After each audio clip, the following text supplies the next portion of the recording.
Education के बिना आप अपनी समस्याओं को हैंडल नहीं कर सकते, और एजुकेशन आपकी टीम में तभी डुप्लीकेट होगी जब आप अपना काम अपने सक्सेसफुल मेंटर्स के हिसाब से कर रहे हो। हर कंपनी का एक अलग सिस्टम है जिसको हम एजुकेशन सिस्टम कहते हैं। मेरे से पूछे कि सर एजुकेशन कहाँ से लेनी है, तो मैं बोलूँगा मेरे सिस्टम से। मेरा जो सिस्टम है वो बहुत ही हाईली सक्सेसफुल है। वहाँ से अगर आप लेंगे एजुकेशन तो आपको जेन्युइन एजुकेशन मिलेगी। लोग क्या करते हैं, कहीं से भी कुछ भी सीख रहे होते हैं, तो कुछ भी सीख रहे होते हैं इसलिए कुछ भी कर रहे होते हैं, और जब कुछ भी कर रहे होते हैं तो रिजल्ट भी कुछ भी आ रहा होता है। तो एजुकेशन जो है बहुत ज़रूरी चीज़ है, क्योंकि जब आप टीम बनाते हो तो समस्याएं आती हैं। समस्याओं को हैंडल करने के लिए ट्रेनिंग्स ज़रूरी हैं। ट्रेनिंग्स लीडर को एजुकेट करती हैं, ट्रेनिंग्स लीडर का माइंड साफ बनाती हैं, ट्रेनिंग्स लीडर का एटीट्यूड डेवलप करती हैं, ट्रेनिंग्स लीडर के अंदर एथिक्स पैदा करती हैं, ट्रेनिंग्स व्यक्ति के अंदर ग्रेटिट्यूड पैदा करती हैं, ट्रेनिंग्स व्यक्ति के गोल डिसाइड करवाती हैं, ट्रेनिंग्स व्यक्ति के अंदर विजन पैदा करती हैं। ट्रेनिंग किससे लेनी है? एक ही, अपने सिस्टम से और अपने सक्सेसफुल हाईली सक्सेसफुल मेंटर से। राइट। मेरे से कोई बोले आप किससे सीखना पसंद करोगे, मैं अपने मेंटर से। अगर मेरे को कोई सिखा सकता है तो एक ही व्यक्ति है, मेरा मेंटर। मैं किधर इधर उधर से सीखता नहीं कि कुछ भी सुन लिया, कुछ भी कर लिया, कुछ भी कर लिया, नहीं। मेरे जो सीखना होता है तो मैं मैं अपने मेंटर को कॉल करता हूँ, उससे पूछता हूँ सर मुझे क्या सीखना चाहिए, क्या पढ़ना चाहिए, तो वो हमें रिकमेंड करते हैं। तो सही एजुकेशन जो मिलती है वो सही रिकमेंडेड जो बुक आपको दी जाती है उनसे मिलती है। किताब पढ़नी चाहिए, एक होता है पढ़नी चाहिए, एक होता है रिकमेंडेड बुक पढ़नी चाहिए। जब आप अपने अपलाइन की दी हुई रिकमेंडेड बुक पढ़ते हो तो वो आपको वो ही किताब देंगे जो किताब आपके लायक है, सही डायरेक्शन में, आप सही डायरेक्शन में होंगी। अब मुझे बनना है डायमंड, मैं पढ़ रहा हूँ ऐसी कोई किताब जिसमें कहीं नहीं लिखा है कि डायमंड कैसे बनना चाहिए।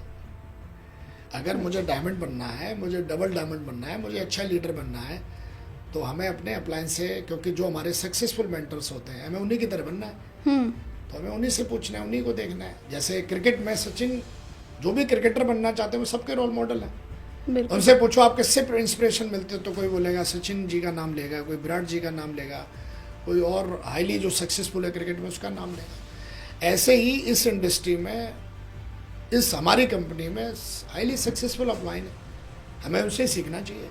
बिल्कुल सर। तो एजुकेशन बहुत मतलब पावरफुल वर्ड है ये, और ये अगर व्यक्ति को समझ में आ जाए तो समस्या उसके जीवन में रहती नहीं है। भगवान विष्णु लक्ष्मी जी के साथ आए और वो धरती पे भ्रमण कर रहे थे, तो माँ लक्ष्मी जी ने पूछा, बोला प्रभु आपने तो पूरी दुनिया में सबसे सर्वश्रेष्ठ जो है वो मानव जाति बनाई है, मानव योनि बनाई है, फिर भी मैं देख रहा हूँ सारी शक्तियां दे दी आपने इनको पूरी मानव जाति को, फिर भी इतने दुखी क्यों है, परेशान क्यों है? जबकि जो आपके अंदर सारी शक्तियां जो मानव जाति के, मानव योनि के पास है, सब जो चाहे वो बन सकता है, जो चाहे वो कर सकता है। तो भगवान विष्णु जी ने कहा कि प्रिय, कोई भी मानव दुखी है तो उसकी दुख का जो कारण है वो उसकी अज्ञानता है। अज्ञानता ही दुख का कारण है। कोई व्यक्ति दुखी है तो उस चीज़ की नॉलेज नहीं है, इसलिए उसको दुखी होकर घूम रहा है वो। लेकिन अगर नॉलेज है तो बिल्कुल दुखी नहीं है वो। आपकी कार खराब हो जाए, आप दुखी हो जाओगे, वो अभी आएगा, एक्सपर्ट आएगा, तो वो दुखी नहीं होगा, उसके लिए तो काम है, वो अपॉर्चुनिटी है वो उसके लिए। बोला हमें कार को बनाने का मौका मिला, तो जो एक्सपर्ट होते हैं वो समस्या को समस्या नहीं समझते, अपॉर्चुनिटी है वो, उनके पास एजुकेशन है। कोई बंदा ज्वाइन नहीं कर रहा, ये प्रॉब्लम नहीं है, लेकिन आप अपने अपलाइन को लेके जाओ, उसके लिए अपॉर्चुनिटी, फॉलोअप करके ज्वाइन करा लेगा वो। बिल्कुल। तो कई लोग जिनके पास एजुकेशन नहीं होती है, अज्ञानता, जो दुखी है, एक ही है। अगर आपको कोई चीज परेशान कर रही है, इसका एक ही कारण है कि आप उस चीज के बारे में आपको नॉलेज नहीं है।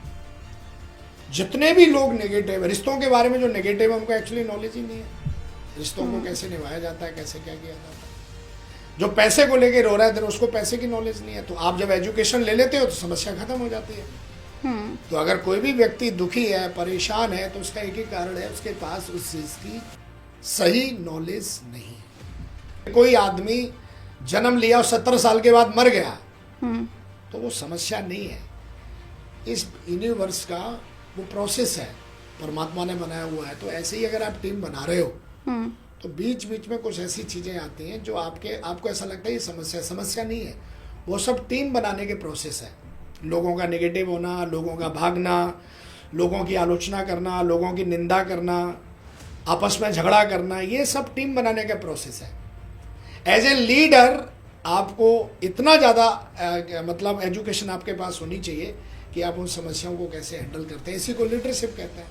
नहीं तो हर कोई लीडर बन जाएगा ऐसे तो मुंह उठा के। रिकग्निशन डिफाइन नहीं करती है कि आप लीडर हो। लीडर एक अलग पैराग्राफ है, लीडर एक अलग सिलेबस है। कुछ लोग अपना चेहरा दिखा के टीम बनाते हैं, कुछ लोग सिस्टम को दिखा के टीम बनाते हैं। आपकी टीम तभी तक टिकी है जब तक आप अपना चेहरा दिखा रहे हो। तो हमारे जो मेंटर्स हैं वो हमें हमेशा ये सिखाते आए हुए हैं कि कभी भी ध्यान रखो कि परेशान नहीं होना, एजुकेट करो, एजुकेट रहो, अपडेट रहोगे, सब कुछ तुम्हारा अपडेट रहेगा। आप अपने दिमाग को अपडेट नहीं करोगे तो इसके सारे फंक्शंस बंद हो जाएंगे। और हमारा दिमाग अपडेट होता है हमारी एजुकेशन से। एक समय तक हमारे माँ बाप हमारी परवरिश करते हैं, एक समय के बाद हमारी संगत हमारी परवरिश कर रही होती है। हम कैसी संगत कर रहे हैं? अब हम किसी की भी संगत चुन लेते हैं, संगत हमारी जो है परवरिश कर रही होती है। हम जैसी संगत में रहेंगे हमारी परवरिश हो रही है। जैसी संगत वैसी रंगत। बिल्कुल। तो परवरिश हमारे माता पिता ने करी, फिर हमें लगता है कि आप आज वही हो जैसी आप संगत में हो। तो संगत में साथ रहते रहते आपकी परवरिश हो रही होती है। आपके शरीर की परवरिश, आपकी मेंटल हेल्थ की परवरिश, कई सारी तरीके से आप परवरिश अपनी कर रहे होते हो। तो इसलिए सबसे ज़रूरी है कि आप अपनी संगत को बहुत सही से चुनाव करें।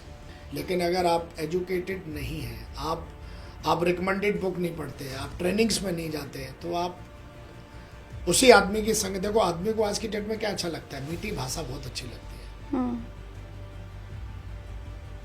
मीठी भाषा में आप एक जो अनएजुकेटेड आदमी है बस उसको मीठी भाषा बोल दो। आप कहते हैं, एक दिन मैंने महागुरु जी को पूछा, अपने जो मेंटर हैं, जो हमारे मेंटर, उनसे मैंने एक दिन पूछा कि मूर्ख आदमी को कैसे हैंडल करें। मूर्ख का मतलब किसी की मानता ही नहीं है। तो उन्होंने बताया बस उसकी हमें यहाँ मिला दो, हैंडल हो जाएगा। आप अगर उसको सिखाने की कोशिश करोगे तो आपके दुश्मन बन जाएगा। तो ये जो गंवार आदमी होता है वो आप उससे मीठी भाषा बोल के कुछ भी करवा सकते हो। लेकिन एजुकेटेड जो आदमी है वो हर चीज़ को परखता है। ऐसे ही कई लोग जो होते हैं वो ये नहीं देखते हैं कि एथिक्स क्या कहते हैं।